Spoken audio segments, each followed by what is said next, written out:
मूर्तिजापूर श्री व्यंकटनाथ महाराज शिक्षण संस्था द्वारा संचालित व्यंकटेश बालाजी इंग्लिश स्कूलमध्ये ध्वजारोहणाचा कार्यक्रम उत्साहात पार पडलाय। संस्थेचे अध्यक्ष प्राध्यापक अवधूत ज्ञानेश्वर ढेरे यांच्या हस्ते ध्वजारोहण करण्यात आले।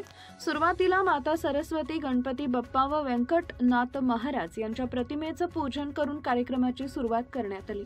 प्राध्यापक अवधूत ढेरे, सचिव राजश्रीताई गोळे, संचालिका रुपालीताई ढेरे, मुख्याध्यापिका सारिका कडू, प्रवेशिका मीनाक्षी महाजन व्यासपीठावर उपस्थित होते।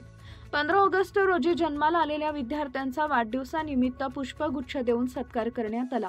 त्याचबरोबर या शाळेतील श्रावण्या डोंगरदिवे, श्रीयोग ढोरे, आराध्या ढेरे, सिद्धी देशमुख, समर्थ जाधव, ज्ञानेश्वरी खालेलकर, वंशिका महानूर, उन्नती गोंडचर या सर्व विद्यार्थ्यांनी देशभक्ती व देशांच्या शूरवीर यांच्या जीवन संदर्भात प्रकाश टाकला। तसेच अनेक विद्यार्थ्यांनी सांस्कृतिक कार्यक्रमाच्या माध्यमातून देशभक्ती निमित्त नृत्य सादर केले। कार्यक्रमात सर्व विद्यार्थ्यांनी व शिक्षकांनी मिळून तंबाखू मुक्त करण्याचा संकल्प करून अंमली पदार्थांचा निषेध व्यक्त केला। कार्यक्रमाचं सूत्रसंचालन सुजित बनसोड यांनी केले। इंडिया न्यूज R7 मुख्य संपादक Anwar Khan. Subscribe now and press the bell icon. Never miss an update.